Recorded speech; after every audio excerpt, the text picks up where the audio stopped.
Heading डालिए आप।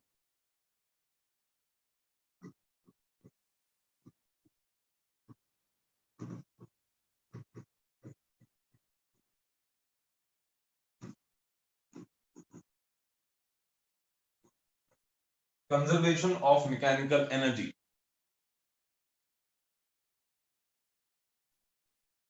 Conservation of mechanical energy.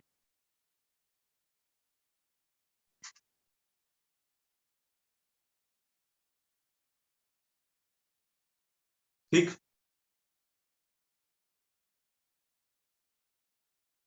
बड़ा सिंपल सा कॉन्सेप्ट है। Energy can neither be created nor be destroyed. याद है, energy can neither be created nor be destroyed. ना तो आप एनर्जी को नया बना सकते हैं, ना एनर्जी को खत्म कर सकते हैं। जानते हो इस बात को अच्छे से? बिल्कुल ठीक बात। तो अगर किसी सिस्टम के अंदर कोई भी नॉन कंजर्वेटिव फोर्स नहीं लग रहा है, यानी कि लॉस करने वाला कोई भी फोर्स, ऐसा कोई नेगेटिव फोर्स जो आपकी एनर्जी को कम कर सके, जैसे फ्रिक्शन, एयर विस्कोसिटी, इस तरह की कोई चीज एक्ट नहीं कर रही है किसके अंदर, किसी भी सिस्टम के अंदर, तो उस सिस्टम के अंदर हम बोलेंगे कि मैकेनिकल एनर्जी जो होती है वो हमेशा कांस्टेंट रहती है। अब मैकेनिकल एनर्जी क्या होती है? अब मैकेनिकल एनर्जी जो होती है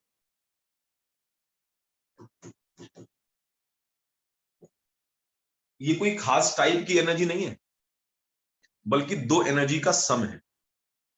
एक का नाम है काइनेटिक एनर्जी और एक का नाम है पोटेंशियल एनर्जी।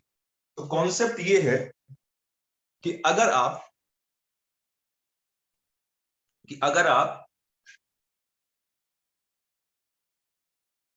किसी भी सिस्टम को देखते हैं और उसके अंदर कोई भी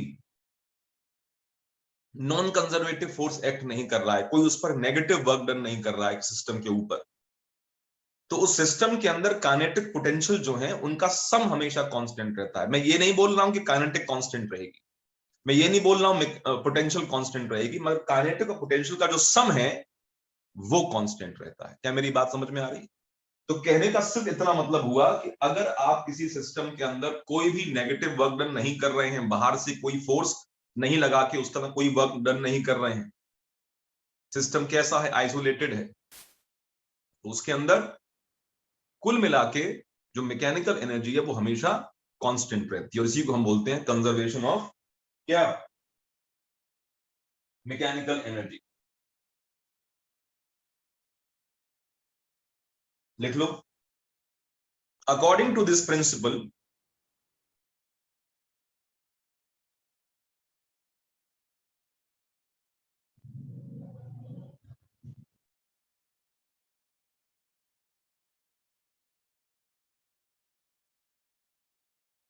according to this principle,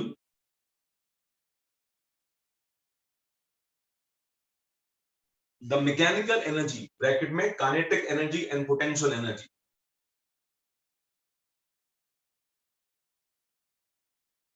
the mechanical energy bracket में kinetic energy and potential energy, the mechanical energy bracket में kinetic energy and potential energy remains conserved, remains conserved। मगर शर्त क्या है? कोई भी नॉन कंजर्वेटिव फोर्स उस पर एक्ट नहीं करना चाहिए, यानी कि जो भी कुछ फोर्स एक्ट करे वो कंजर्वेटिव फोर्स होगा, तब ऐसा होगा। कोई नॉन कंजर्वेटिव फोर्स अगर एक्ट कर गया तो ये प्रिंसिपल एप्लीकेबल नहीं होता है। लिख लो, अंडर कंजर्वेटिव फोर्सेस ओनली। समझ में आया? Under conservative forces only. Non conservative force लग गया तो फिर ये मैकेनिकल एनर्जी जो है वो कांस्टेंट नहीं रह पाएगी।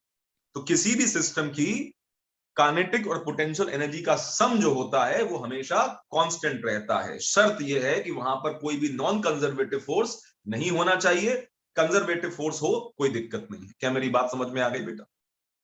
ठीक, एक बात तो ये हो गई। अब इसका मतलब ये हुआ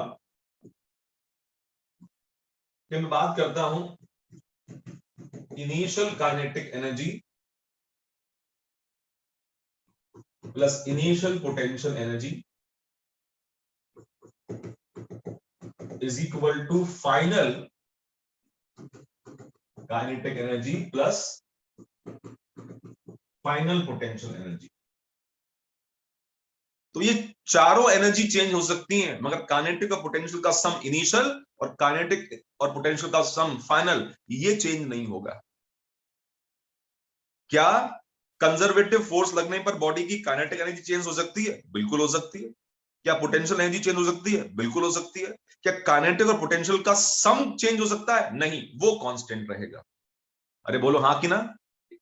काइनेटिक एनर्जी कांस्टेंट नहीं रहती, पोटेंशियल एनर्जी कांस्टेंट नहीं रहती, काइनेटिक और पोटेंशियल का सम हमेशा कांस्टेंट रहता है। इसलिए ये है हमारे पास इनिशियल मैकेनिकल एनर्जी और ये है हमारे पास फाइनल मैकेनिकल एनर्जी। क्या मेरी बात समझ में आई? फटाफट नोट करो।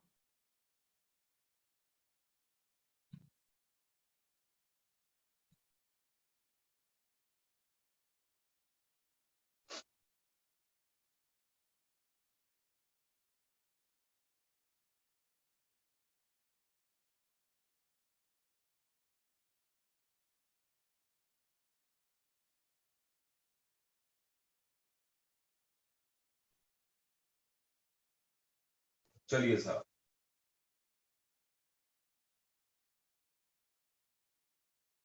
इसके एग्जाम्पल देख लेते हैं। तो बड़ा फेमस एग्जाम्पल जो आपकी बुक्स में दिया होता है, mechanical energy of a freely falling body. एक बॉडी जिसको आपने ऊपर ले जाके छोड़ दिया और वो बॉडी बड़े आराम से एक्सेलरेट करती हुई नीचे की तरफ आ रही है, और आपको ये शो करना है कि उसकी मैकेनिकल एनर्जी कैसी रहती है? कंजर्व्ड रहती है, कांस्टेंट रहती है। ठीक है, लिख लो mechanical energy of a freely falling body. डालो, हेडिंग डालो, mechanical energy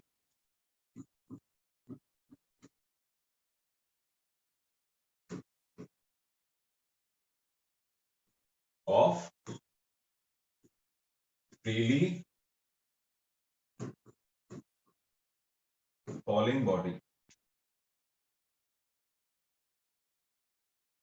mechanical energy of a freely falling body. जैसे ये ग्राउंड है, ठीक, और ग्राउंड से कुछ ऊंचाई पर यहां पर एक बॉडी है और इसको जस्ट छोड़ दिया गया है, फेंका नहीं गया है, छोड़ दिया गया है। तो इसकी इनिशियल वेलोसिटी कितनी मानेंगे हम लोग? 0। ठीक, ये ए पॉइंट है और यहां पर इसकी वेलोसिटी है u इज इक्वल टू 0, और जो इसकी ऊंचाई है जमीन से वो है h। बॉडी नीचे आती है तो बी वाले पॉइंट पर आ जाती है। अब इसकी वेलोसिटी अब 0 नहीं रहेगी, कुछ ना कुछ वेलोसिटी गेन कर लेगी। कितनी वेलोसिटी गेन कर लेगी नीचे की तरफ? तो मैं इसको वी मान लेता हूं। वेलोसिटी एट पॉइंट बी बढ़ जाएगी। क्यों बढ़ जाएगी? एक्सेलरेट कर रही है साहब नीचे की तरफ। ए से छोड़ा, वेलोसिटी वहां पर 0 थी, u इज इक्वल टू 0। और ये बोल सकता हूं कि मैं इसे ऐसे भी ले सकता हूं, B A is equal to 0। क्या मेरी बात समझ में आई? u तो हम इस्तेमाल करते हैं सिंबल किसके लिए? इनिशियल वेलोसिटी के लिए। मगर क्योंकि ए पॉइंट की बात चल रही है तो मैं ये बोल सकता हूं कि इस पॉइंट पर इसकी इनिशियल वेलोसिटी क्या है? 0।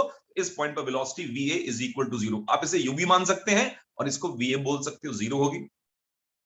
ये ऊपर से नीचे गिरी, ए से बी वाले पॉइंट तक आ गई। ए से बी वाले पॉइंट तक आई तो ये एक्सेलरेट कर रही है, एक्सेलरेशन ड्यू टू ग्रेविटी है, तो वेलोसिटी तो बढ़नी बढ़नी थी। ठीक, बढ़ गई वेलोसिटी। अगर ये अपनी जगह से x नीचे आ गई है तो अब इसकी बची गई दूरी जो होगी वो h माइनस एक्स हो जाएगी जमीन से। क्या मेरी बात समझ में आई कि नहीं आई? अगर वो ऊपर से नीचे की तरफ आ गई है कितनी?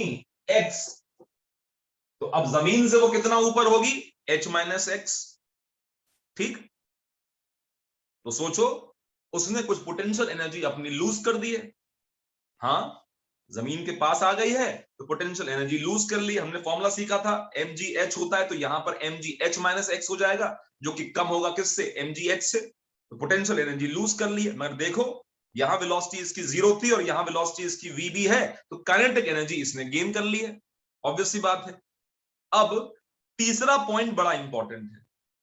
तीसरा जो पॉइंट हमने लिया वो हमने लिया बिल्कुल जमीन पर। अब कुछ बोलते हैं जमीन पर तो वेलोसिटी जीरो हो जाएगी, बिल्कुल सही है, टकराने के बाद जीरो हो जाएगी, टकराने से पहले जीरो थोड़ी हो जाएगी। तो टकराने से 1 नैनोसेकंड पहले, बहुत कम समय पहले, इसकी रफ्तार नीचे की तरफ वीसी होगी। कितनी होगी, वीसी, जस्ट टकराने से पहले। टकराने के बाद तो इसकी सारी एनर्जी किसी दूसरी फॉर्म में कन्वर्ट हो जाएगी, मगर टकराने से जस्ट पहले, क्योंकि हम मैकेनिकल एनर्जी का कंजर्वेशन सीख रहे हैं, इसलिए हमें और किसी एनर्जी के बारे में ध्यान नहीं देना। तो ये सी वाला पॉइंट कहां पर है, बिल्कुल जमीन पर नहीं, जमीन से इन्फिनाइटली स्मॉल डिस्टेंस, हल्का सा ऊपर, जहां पे बॉल जस्ट टकराने वाली होगी, वो पॉइंट मैंने सी मान लिया। ये 3 स्टेजेस हैं इसकी। कौन कौन सी स्टेज है, A top most point, B intermediate point, और C bottom most point. Highest point पर हाइट तो उसकी मैक्सिमम है, और वेलोसिटी कितनी है उसकी, जीरो। और जो बीच वाला पॉइंट है वहां पर उसकी वेलोसिटी जो है वो बढ़ गई है। किस पॉइंट पर, बी वाले पॉइंट पर उसकी वेलोसिटी थोड़ी सी ए वाले से बढ़ गई होगी, और सी वाले पे तो और भी बढ़ गई होगी, क्योंकि यहां पे तो उसने सारी की सारी पोटेंशियल एनर्जी लूज कर दी है। अब ये 3 पॉइंट्स आपके सामने हैं, अरे बोलिए हाँ कि ना, ए, बी और सी। ये पूरी कहानी है किसकी, एक बॉल की, जिसको आपने ऊपर से नीचे की तरफ गिराया है। ठीक, इसे पहले ड्रॉ कर लीजिए आप।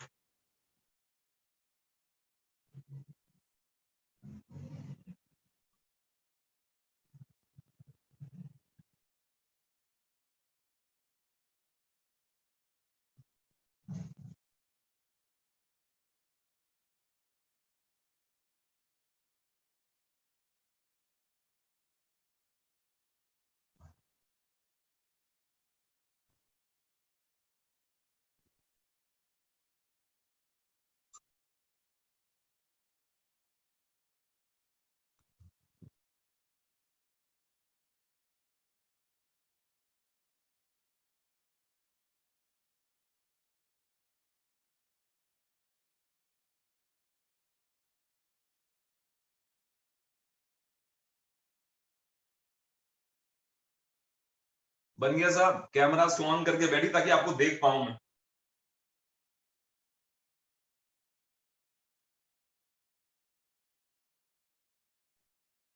चलो तुम अब ऑन करो सब लोग कैमरा। शाबाश, बहुत अच्छा, अब बिल्कुल सही, अब बिल्कुल ठीक है, वेरी गुड। सब सामने आ गए, कमाल हो गया, रोशनी हो गई सब क्लासरूम में। तो चलो स्पर्श, अनुराग, आर्यन कुलश्रेष्ठ, शुभम वर्मा, शाबाश बेटा। चलिए सर, चलिए चलिए,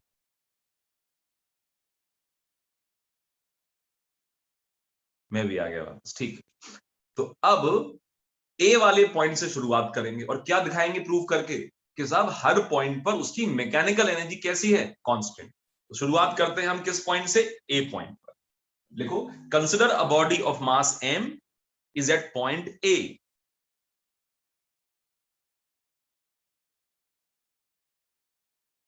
Consider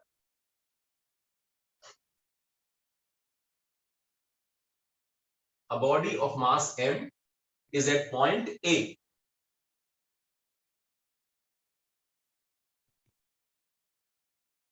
Initially at rest. So Va is equal to 0.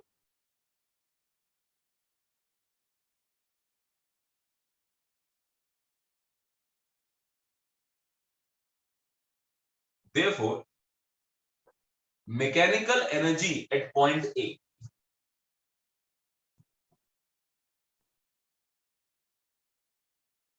mechanical energy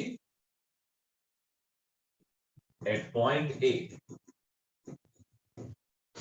कितना होगा? वो होगा kinetic energy at point A plus potential energy at point A. Kinetic energy हो जाएगी हाफ एम बी ए स्क्वायर प्लस पोटेंशियल एनर्जी हो जाएगी M G H. बताओ हाँ कि ना? मगर जो इसका वेलोसिटी है कहां पर? ए वाले पॉइंट पर, वो कितना है? 0। तो ये हो जाएगा mechanical energy at point A, mechanical energy at point A और mechanical energy at point A is equal to half M 0 का square plus M G H. तो ये बेटा ये एम जी एच के बराबर ही आएगा क्योंकि वेलोसिटी कितनी है? 0। तो ये आपके पास एम जी एच के बराबर आएगा। तो mechanical energy at point A कितना है? M G H. इसको इक्वेशन फर्स्ट मान लो। क्या मेरी बात समझ में आई? ये क्या है? Mechanical energy. और ये सिर्फ पोटेंशियल के बराबर क्यों आ रही है? क्योंकि यहां पर तो बॉडी को ड्रॉप किया गया था, तो यहां वेलोसिटी कितनी थी उसकी? 0। और वेलोसिटी अगर उसकी 0 थी तो ऑब्वियस सी बात है उसकी काइनेटिक एनर्जी यहां पर 0 होगी, मगर पोटेंशियल एनर्जी इस पॉइंट पर 0 नहीं होगी। फटाफट नोट करिए।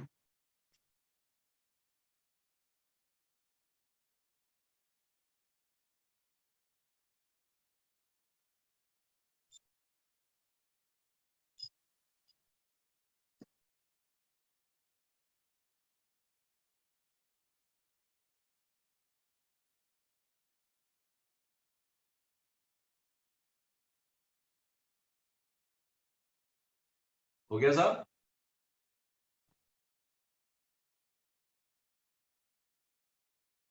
ठीक। अब आती है कहां की बात? ये तो हमने ए वाले पॉइंट की बात। इक्वेशन फर्स्ट कितनी आई है? Mechanical energy at point A is equal to mgh। अब हम बात करेंगे बी वाले पॉइंट। किसकी बात करेंगे? बी वाले। देखो ध्यान से। अब एट पॉइंट बी, सुनना ध्यान से, चीजें इंटरेस्टिंग हो रही हैं। बी वाला पॉइंट, तो बी वाला पॉइंट कहां है साहब? ये है बी वाला पॉइंट। तो यहां पर बोलेंगे mechanical energy at point B is equal to kinetic energy at point B plus potential energy at point B. बिल्कुल ठीक बात। क्या काइनेटिक यहां पे 0 होगी? बिल्कुल 0 नहीं होगी, क्योंकि बॉडी ने वेलोसिटी गेन कर ली है। तो यहां पर एनर्जी हो जाएगी हाफ एम वी बी का square, half M V B का square plus potential energy at point B. तो ये हो जाएगी M G H minus X. बोलो हाँ कि ना? M G H minus X. बोलो हाँ कि ना? क्योंकि ऊंचाई कितनी है जमीन से उसकी? H minus X. वो एक्स नीचे आया था तो जमीन से कितनी ऊंचाई है? H minus X. तो हाफ एम वी वी का square plus M G H minus X is equal to mechanical energy at point B. मगर इसको हमें यहीं पर नहीं छोड़ना है। ठीक।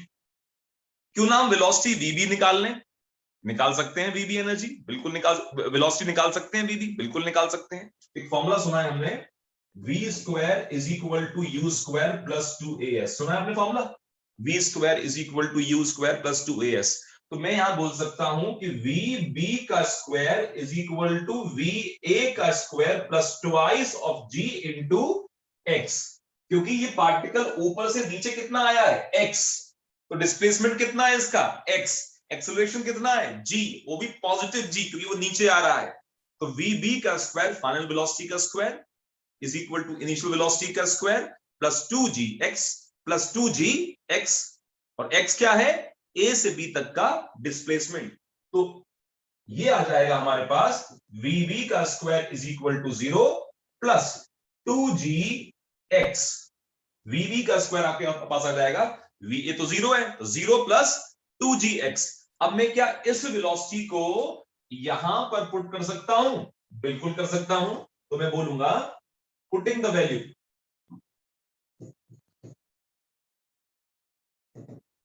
पुटिंग द वैल्यू, किसकी वैल्यू पुट कर रहा हूं मैं, VB पुट कर रहा हूं, कहां पर, इस इक्वेशन में। तो क्या आएगा, mechanical energy at point B is equal to half M, और VB का स्क्वायर क्या है, यहां से क्या निकाला है मैंने, VB का स्क्वायर 2gx, तो यहां पर मैं VB के स्क्वायर की जगह 2gx पुट कर दूंगा, प्लस साथ में मेरे पास है mgh minus x, mgh minus x. अब जब मैं इसको सॉल्व करूंगा, सुनना ध्यान से, 2 से बेटा 2 कट जाएगा, यहां पर आएगा mgx और यहां पर आएगा mgh माइनस mgx, तो mgx mgx कट जाएंगे और जो mechanical energy at point B आएगी वो मिला के mgh ही आ जाएगी। कितनी आ जाएगी, mgh। तो देखा आपने, ए वाले पॉइंट पर भी नेट पोटेंशियल एनर्जी 0 आ रही थी, सॉरी mgh आ रही थी, और बी वाले पॉइंट पर भी नेट मैकेनिकल एनर्जी mgh ही आ रही है। हमने क्या किया, बस वेलोसिटी की वैल्यू को पुट कर दिया, तो वो कितनी आई 2gx, तो mg v स्क्वायर की वैल्यू कितनी आई 2gx, 2 से 2 कट गया, तो ये हो गया mgx, और ब्रैकेट में क्या लिखा है यहां पर h माइनस एक्स, तो अगर अंदर मल्टीप्लाई करोगे तो mgh माइनस mgx आएगा, mgx से mgx कट जाएगा, और अल्टीमेटली जो है वो आपके पास आ जाएगा कितना बेटा, mgh, और इसको आप सेकंड इक्वेशन मान लो। आई बात समझ, लिखो साहब, एट पॉइंट बी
तो क्या यहां भी नेट पोटेंशियल एनर्जी mgh ही आ रही है, बिल्कुल mgh ही आ रही है।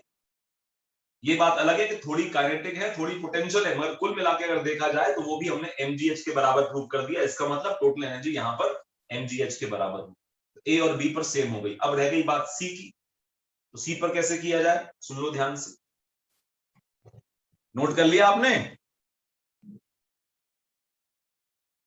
सबने नोट कर लिया बेटा, जितने लोग देख रहे हैं वहां कर रहे हैं, चलो ठीक। At point C, at point C,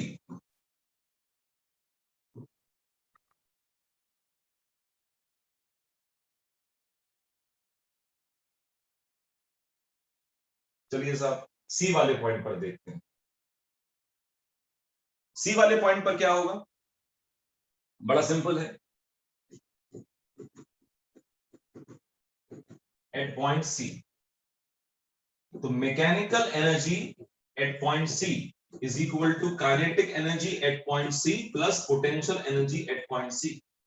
ध्यान रखना, टकराने से जस्ट पहले की बात चल रही है, टकराने के बाद तो काइनेटिक 0 हो जाएगी, सारी एनर्जी किसी और फॉर्म में कन्वर्ट हो जाएगी, मगर टकराने से जस्ट पहले इसकी वेलोसिटी vc होगी।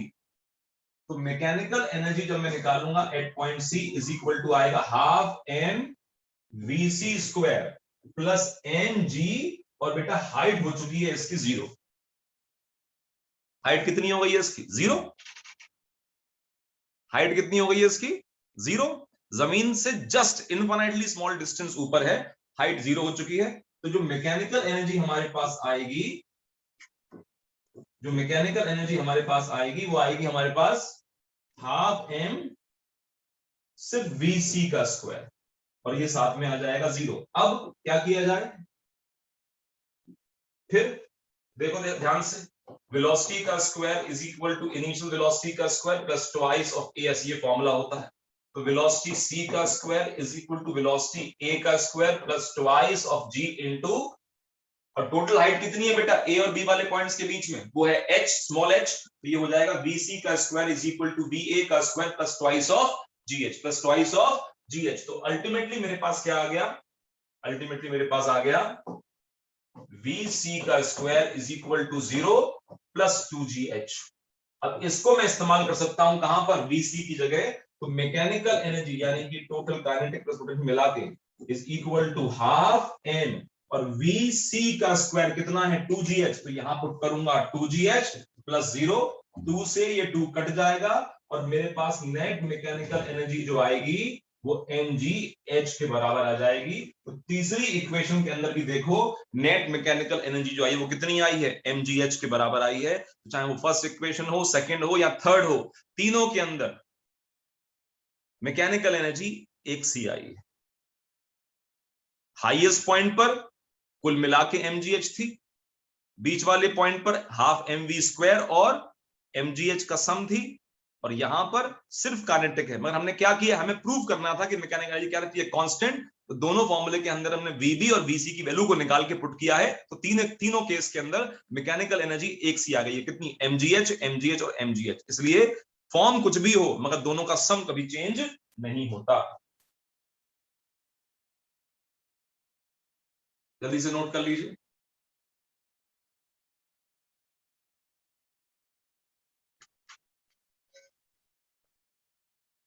आपके मैकेनिक्स में जब आपसे कहा जाएगा कि टोटल एनर्जी, तो इसका मतलब ये निकलता है कि वो मैकेनिकल की बात कर रहा है। टोटल का मतलब यहां पर मैकेनिकल ही होता है, जो काइनेटिक और पोटेंशियल का सम होता है।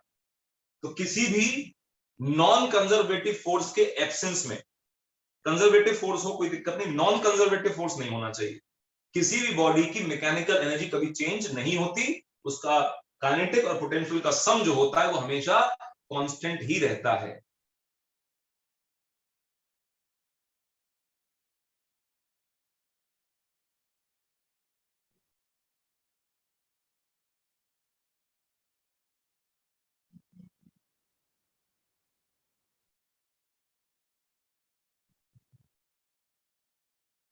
चलिए सर,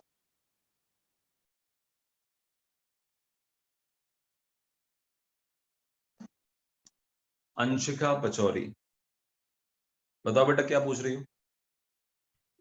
सर मुझे ये पूछना था कि सर पॉइंट सी पे तो सर बॉल जो है वो ग्राउंड को टच कर चुकी है, तो हमने एच क्यों लिए हाइट? एच 0 पे लिए, देखो ध्यान से। सर इधर वेलोसिटी निकालते वक्त। अरे बेटा वो तो हमने फॉर्मूला निकाला है वेलोसिटी का, एच हाइट से, पोटेंशियल 0 लिए ना उसके अंदर, देखो ध्यान से, एच की वैल्यू 0 पुट करी नहीं करी, वो तो हमने उसकी वेलोसिटी जो आई है VC, उसको हमने एच के टर्म्स में फाइंड आउट किया है। चेक करो, ये तो कर रहे हैं। अगर ऊपर से एच 0 नहीं लेंगे बेटा, तो समझने की कोशिश करो तुम ध्यान से, क्या कह रहा हूं मैं।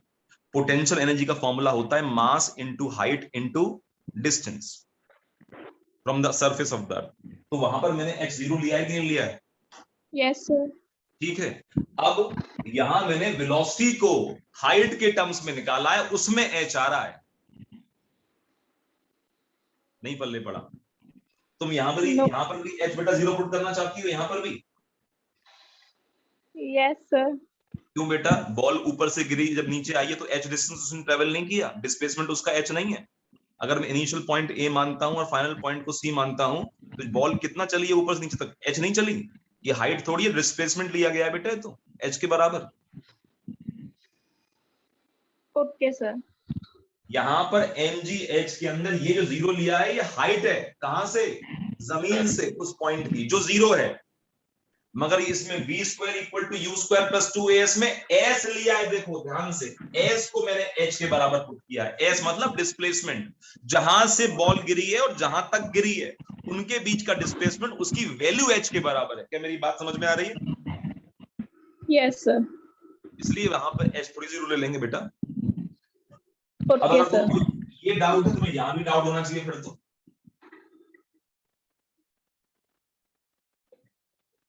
यहां पर बेटा फिर h कैसे आ गया? यहां तो h माइनस एक्स होना चाहिए। तो देखो जो पोटेंशियल ली है उसमें mg h माइनस एक्स लिखा है, देखो ध्यान से। हाइट यस कितनी है b वाले पॉइंट पे, जमीन से हाइट कितनी है, तो h माइनस एक्स है कि नहीं। Yes sir. और जो वेलोसिटी मैंने निकाली है बी वाले पॉइंट में, उसमें डिस्प्लेसमेंट कितना है, तो ऊपर से x नीचे आया। देखो मैंने यहाँ पर v स्क्वायर वी बी का square is equal to V A का स्क्वायर प्लस 2g x लिखा, और x को मैंने x ही लिखा। देखो ध्यान से, तो यहाँ पर जो s है वो डिस्प्लेसमेंट है, चेक करो। यस सर आ गया। तो ये जो s है वो डिस्प्लेसमेंट है, वो कितना है x। h yes symbol sir. Height का होता है, h सिंबल जो है वो हाइट का है। मगर अगर हम वेलोसिटी हम ये निकालना चाहते हैं कि ए वाले पॉइंट से अगर कोई बॉडी गिरती है और सी वाले पॉइंट पर आती है, तो वो डिस्प्लेसमेंट की वैल्यू भी एच के बराबर होगी। क्या मेरी बात समझ में आई कि नहीं आई? Yes sir. और जो पोटेंशियल एनर्जी के फॉर्मूले में एम जी एच पुट करते हैं, वो एच जो होता है वो हाइट फ्रॉम द सरफेस होती है। इसलिए नोट करो, मैंने हाइट फ्रॉम द सरफेस यहाँ पे क्या मानी है, एच माइनस एक्स। बी वाले पॉइंट पे देखो ध्यान से, क्या मानी है, एच माइनस एक्स। ये इसकी हाइट है from the ground. Yes sir. और डिस्प्लेसमेंट क्या लिया है मैंने इसके अंदर, डिस्प्लेसमेंट को x माना, क्योंकि वो ऊपर से नीचे आई है। किस वेलोसिटी से, ऊपर से वो नीचे की तरफ आई है, जीरो वेलोसिटी से vb वेलोसिटी हो गई है उसकी। तो कितना दूरी ट्रेवल करी है, तो वहां पर डिस्प्लेसमेंट की वैल्यू x के बराबर है। क्या मेरी बात समझ में आई कि नहीं आई? तो h का यस सर। मतलब, h का मतलब हाइट होता है, मगर h का मतलब सिर्फ हाइट नहीं होता। अगर ऊपर से आप, जैसे मान लीजिए कि मैं छत पे खड़ा हूं, तो छत की ऊंचाई जो है वो 10 मीटर है, तो मैं 10 मीटर की हाइट पर हूं। मैं जब अगर ऊपर से कूद जाऊंगा और ऊपर से नीचे आ जाऊंगा, तो मेरा डिस्प्लेसमेंट भी 10 होगा। भले ही मैं जमीन पर आके टकराऊं, मगर मेरा डिस्प्लेसमेंट कितना माना जाएगा, 10। फिर आप कहेंगे साहब आप तो ग्राउंड पर आ गए, तो आपको तो हाइट यहाँ पे 0 पुट करनी चाहिए। हाइट में 0 पुट करूंगा, अपना जो डिस्प्लेसमेंट पुट करूंगा अपना ऊपर से नीचे तक, वो मैं क्या पुट करूंगा, वो तो मैं 10 ही पुट करूंगा बेटा। Yes sir. क्लियर हुआ कि नहीं? यस सर हो गया क्लियर। ठीक। और किसी को डाउट हो पूछो बेटा। स्पर्श। सर इसके अंदर तो बॉल नीचे आ गई एक बार, लेकिन सर जो पैराग्लाइडिंग जो होती है इसमें ऊपर से कूदते हैं प्लेन के ऊपर से, उसमें सर नीचे आने के बाद जब पैराशूट खोलते हैं तो दोबारा ऊपर जाते हैं थोड़ा सा। बिल्कुल नहीं जाते। क्यों सर? जो कैमरा वाला जो फोटो खींच रहा होता है ना, वो गिरता रहता है और उसकी रफ्तार धीमी हो जाती है, उसे लगता है कि वो ऊपर गया। ऊपर कैसे चला जाएगा? नहीं आता पैराशूट सर। डाउनवर्ड फोर्स को कम कर देता है। जो तुम देखते हो ना वीडियो के अंदर कि जैसे ही पैराशूट खोला वो ऊपर चला गया, ऊपर नहीं गया है। जो उसकी फोटोग्राफ, जो उसका वीडियो बना रहा था, वो अपना पैराशूट नहीं खोलता है, तो वो गिरता रहता है, और जो खोल लेता है उसकी रफ्तार कम हो जाती है। तो पैराशूट वाला वीडियो के अंदर ऊपर जाता हुआ दिखाई देता है, मगर वो वास्तव में ऊपर नहीं जा रहा होता है, उसकी रफ्तार कम हो जाती है, कुछ ऐसे। ये मेन आदमी है और ये इसकी वीडियो बना रहा है, दोनों एक साथ गिर रहे हैं। इसने पैराशूट जैसे ही खोला, इसकी गिरने की रफ्तार कम हो गई, और इसकी रफ्तार वही है, तो इसको लगेगा कि ये ऊपर गया है। ऊपर थोड़ी गया है। Okay sir okay. ऊपर जाएगा तो हड्डियां टूट जाएंगी उसकी पूरी। इतना ज्यादा इंपल्स क्रिएट होगा, इतना फोर्स क्रिएट होगा कि हड्डियां वड्डियां सब टूट जाएंगी, क्योंकि आपने किसी नीचे आने वाली चीज की वेलोसिटी ऊपर कर दी एकदम से, तो इनफाइनाइट एक्सेलरेशन प्रोवाइड कर दिया आपने। इतना फोर्स लगेगा कि सारा जो मसाला है किसी इंसान में सब बाहर आ जाएगा। Yes sir. हाँ, तो वो ऊपर नहीं जाता। और दूसरी बात, तुम जो एग्जाम्पल दे रहे हो इसमें नॉन कंजर्वेटिव फोर्स एक्ट कर रहा है, तो यहां पर मैकेनिकल एनर्जी कंजर्व नहीं रहेगी, क्योंकि यहां पर एयर फ्रिक्शन है, विस्कोसिटी है, अपथ्रस्ट है, ये नॉन कंजर्वेटिव फोर्स हैं। तो यहां पर ये वाला फिनोमेना एप्लीकेबल नहीं होगा। क्या मेरी बात समझ में आई? Okay sir. ठीक, चलिए। अब आपसे कहा जाए एनर्जी और हाइट का ग्राफ बनाइए।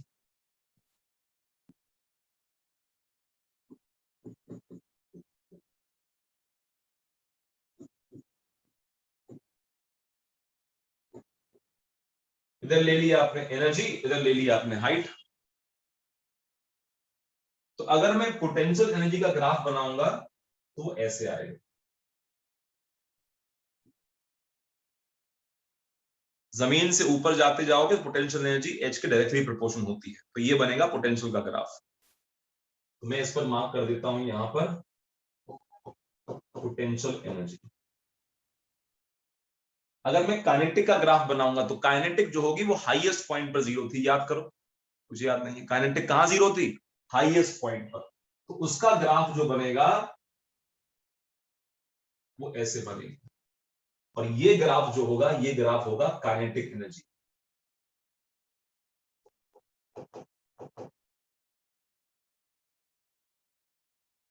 अब तुम्हें यहां पर एक चीज और दिखाई देनी चाहिए, वो ये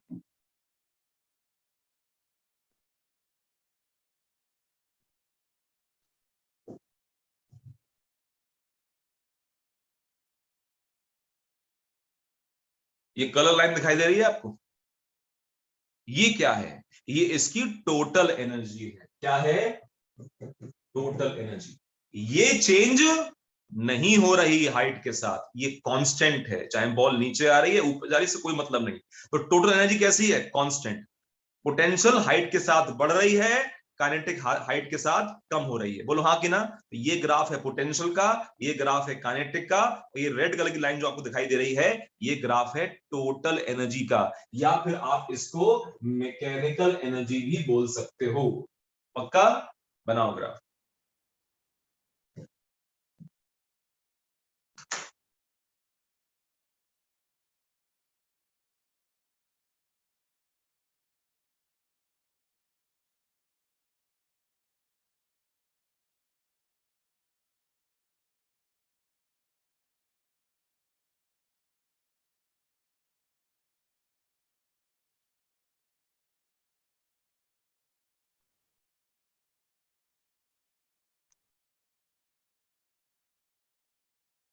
लक्ष्य शर्मा, बताओ बेटा क्या पूछो। सर ये तब का है जब बॉडी ऊपर थ्रू करी गई है। ना, ऊपर से छोड़ो तब भी ऐसे ही होगा। सर जब क्यों हाइट कब? जब हाइट मैक्सिमम है तो काइनेटिक जीरो है। देखो ऐसा है कि नहीं, जब हाइट मैक्सिमम है तो काइनेटिक कितनी है, जीरो। जीरो। और जब हाइट, ये देखो ये हाइट h है और ये ग्राउंड है, तो ग्राउंड पर काइनेटिक एनर्जी कैसी होगी, मैक्सिमम। और जैसे जैसे बॉडी ऊपर जाएगी वैसे नहीं। कम होती चली जाएगी। तो काइनेटिक के ग्राफ को ऐसे पढ़ो और पोटेंशियल ग्राफ को ऐसे पढ़ो। बॉडी हाईएस्ट पॉइंट पर है, एच कितना है, मैक्सिमम। काइनेटिक कितनी होगी, जीरो। चेक करो इस पॉइंट पर है कि नहीं, हाइट कितनी है, एच। ये हाइट है कि नहीं, हाइट कितनी है, एच। और काइनेटिक कितनी है इस पॉइंट पर, जीरो। और जैसे जैसे बॉल जमीन की तरफ आती जाएगी तो हाइट कम होती जाएगी और काइनेटिक एनर्जी लगातार बढ़ती जाएगी। तो काइनेटिक का ग्राफ यहां से स्टार्ट हो रहा है, इस तरफ चल रहा है, देखो ध्यान से। अब देखो पोटेंशियल का ग्राफ, हाइट कहां पर है, मैक्सिमम, तो पोटेंशियल कैसी है, मैक्सिमम।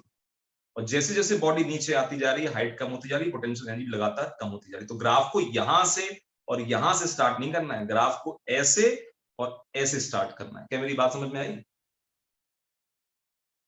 क्लियर है बेटा, ठीक। और ये क्या है, टोटल, ये चेंज नहीं होगा क्योंकि ये दोनों का सम है। पक्की बात, चलिए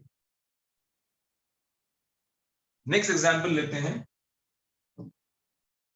सिंपल पेंडुलम।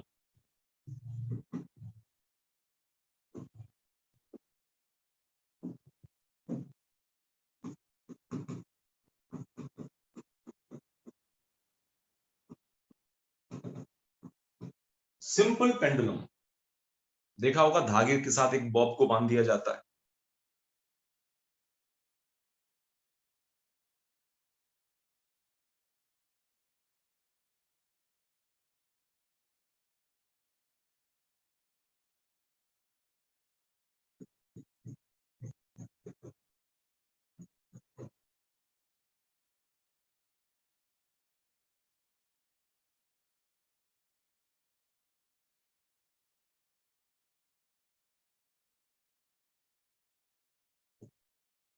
एक सिंपल पेंडुलम है, एक है कि तीन है ये, एक स्विंग कर रहा है इस तरह से, ठीक।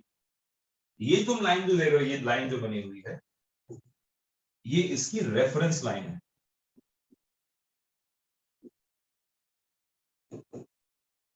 और इसको बोलते हैं इसकी मेन पोजीशन।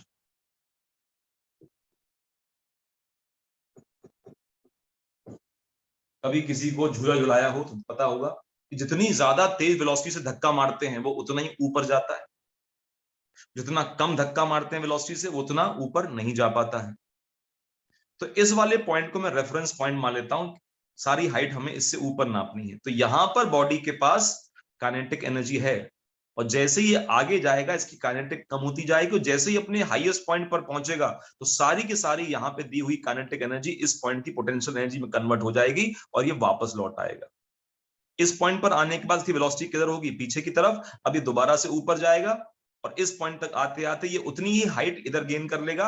इसकी यहां पर पोटेंशियल एनर्जी क्या हो जाएगी, मैक्सिमम, और काइनेटिक एनर्जी यहां पर क्या हो जाएगी, जीरो। क्योंकि इस पॉइंट पर वेलोसिटी जीरो होगी, इस पॉइंट पर वेलोसिटी जीरो होगी, मगर इस पॉइंट पर वेलोसिटी कैसी होगी, मैक्सिमम।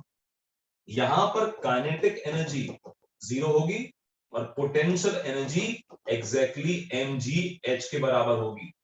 यहां पर काइनेटिक एनर्जी जो होगी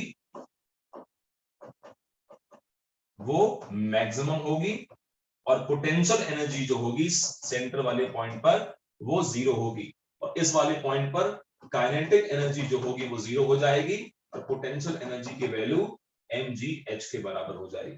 तो यहां भी काइनेटिक और पोटेंशियल का सम हमेशा कैसे रहने वाला है, कांस्टेंट रहने वाला है, ना कभी घटेगा ना कभी बढ़ेगा। यहां पर सारी एनर्जी पोटेंशियल है, यहां पर सारी एनर्जी काइनेटिक है, फिर यहां पे सारी एनर्जी पोटेंशियल है और काइनेटिक एनर्जी जीरो है।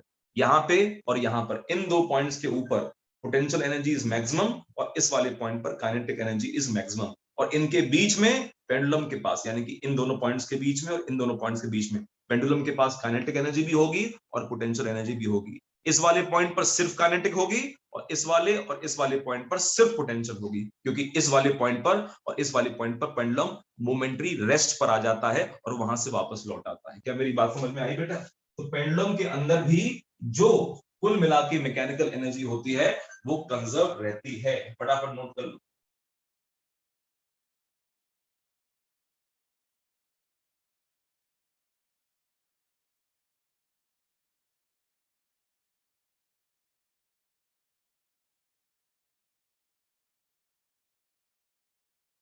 डायग्राम बनाओ फटाफट।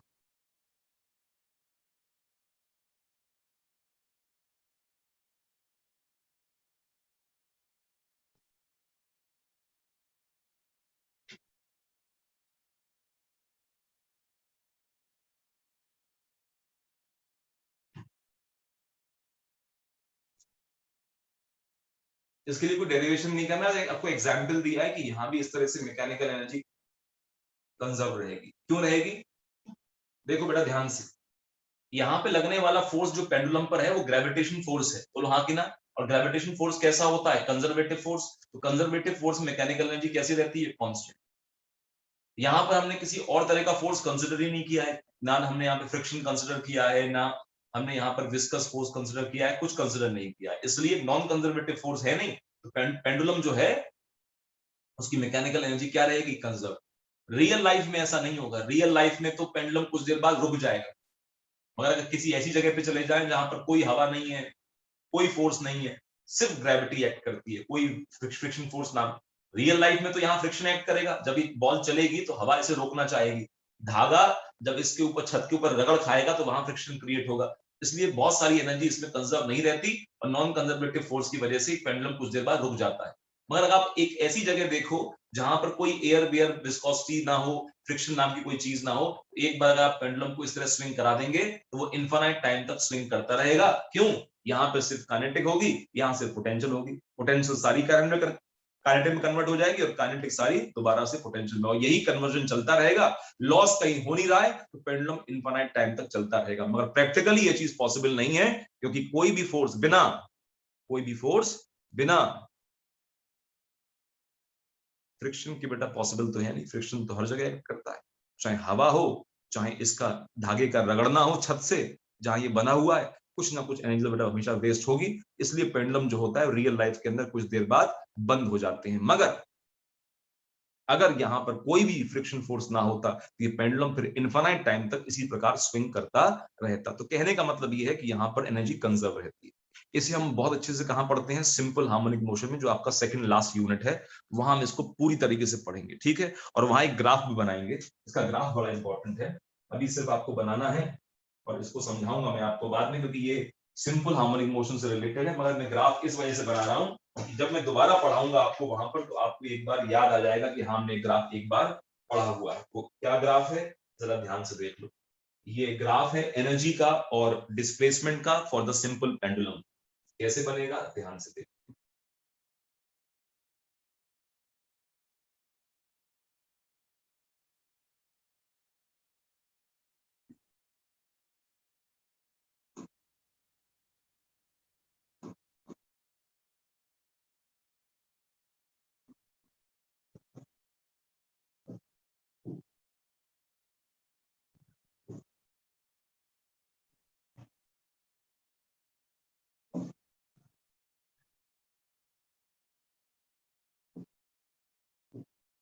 ये लाइन जो देख रहे हो आप, डॉटेड लाइन देख रहे हो, ये मैकेनिकल एनर्जी है, टोटल एनर्जी है जो कांस्टेंट है, ठीक।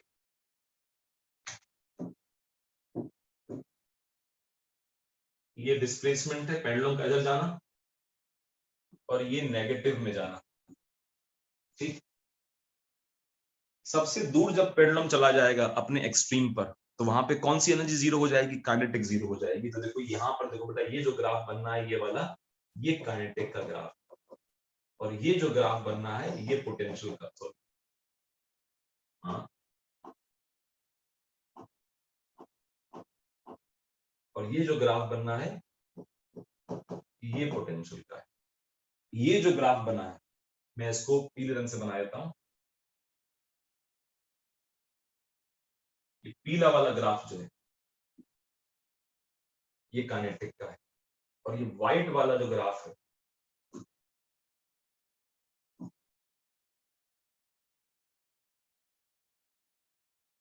ये पोटेंशियल का, और रेड वाला जो है वो टोटल एनर्जी का ग्राफ। ध्यान से बनाइए। पेंडुलम जब एक्सट्रीम पर होगा, एक्सट्रीम लेफ्ट या एक्सट्रीम राइट के ऊपर, तो उस समय पोटेंशियल एनर्जी अपने पीक पर होगी। देखो यहां पर पोटेंशियल एनर्जी मैक्सिमम है, और जब वो बिल्कुल बीच में है, सेंटर से पास हो रहा है, वहां पोटेंशियल एनर्जी जीरो है। और कौन सी एनर्जी मैक्सिमम हो चुकी है, काइनेटिक एनर्जी। तो ये ग्राफ काइनेटिक का है और ये ग्राफ पोटेंशियल का है। अब ये सवाल उठता है कि वहां तो स्ट्रेट लाइन ग्राफ आया था, यहाँ ग्राफ की शेप ऐसी क्यों आ रही है। तो ये हम पढ़ेंगे एसएचएम में, इसको पैराबोला शेप बोलते हैं। क्या बोलते हैं, पैराबोलिक शेप बोलते हैं। तो ये बाद में समझ में आएगा। फिलहाल आप इस ग्राफ को बना सकते हैं, सिंपल पेंडुलम का ये एनर्जी का ग्राफ है। ये पेंडुलम की मीन पोजीशन है, ये एक्सट्रीम पोजीशन है, और ये भी एक्सट्रीम पोजीशन है। तो मीन पोजीशन पर कौन सी एनर्जी मैक्सिमम है, काइनेटिक। तो देखो पीली वाली ग्राफ में इस पॉइंट पर हाईएस्ट काइनेटिक एनर्जी है। जैसे जैसे आप सेंटर से दूर की तरफ जाएंगे, पेंडुलम आगे की तरफ स्विंग करेगा, तो पोटेंशियल काइनेटिक धीमे धीमे कम होती चली जाएगी, और एक्सट्रीम में जाके कितनी हो जाएगी, जीरो। और पोटेंशियल एनर्जी क्या हो जाएगी, मैक्सिमम कहां पर, एक्सट्रीम पर, लेफ्ट एक्सट्रीम पर और राइट एक्सट्रीम पर। देखो तो व्हाइट वाले ग्राफ में यहां भी मैक्सिमम है और यहां भी मैक्सिमम है। इसका जीरो कहां पर है, सेंटर में। तो सेंटर में पोटेंशियल एनर्जी, ध्यान से देखो, सेंटर में देखो ध्यान से, सेंटर पे पोटेंशियल एनर्जी क्या है, जीरो। काइनेटिक कैसी है, मैक्सिमम। और एक्सट्रीम पॉइंट्स पर काइनेटिक जीरो है, पोटेंशियल कैसी है, मैक्सिमम। इसी चीज को हमने बस प्लॉट कर दिया है वहां पर। किस तरह से, इस तरह से। देखो ध्यान से, क्या बात समझ में आई, क्लियर है बेटा। अक्षत उपाध्याय बोलो।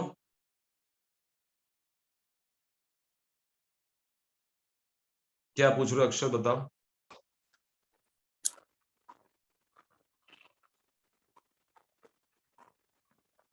अक्षत बोलो। सर हाँ। ये आपने जो ग्राफ बनाया ना, इसमें मैकेनिकल एनर्जी का समझ में नहीं आया। मैकेनिकल एनर्जी बेटा कांस्टेंट है, उसका दूर पास आने से मतलब नहीं है। देखो वो एंड से लेके अंत तक कांस्टेंट है, उसकी एक ही पर्टिकुलर वैल्यू। देखो इससे पहले वाले ग्राफ में याद है, ये मैकेनिकल एनर्जी कांस्टेंट थी, उससे कोई फर्क नहीं पड़ रहा था। काइनेटिक पोटेंशियल चेंज हो रहे थे और मैकेनिकल में कोई बदलाव नहीं था। बिल्कुल वैसे ही यहां पर देखो,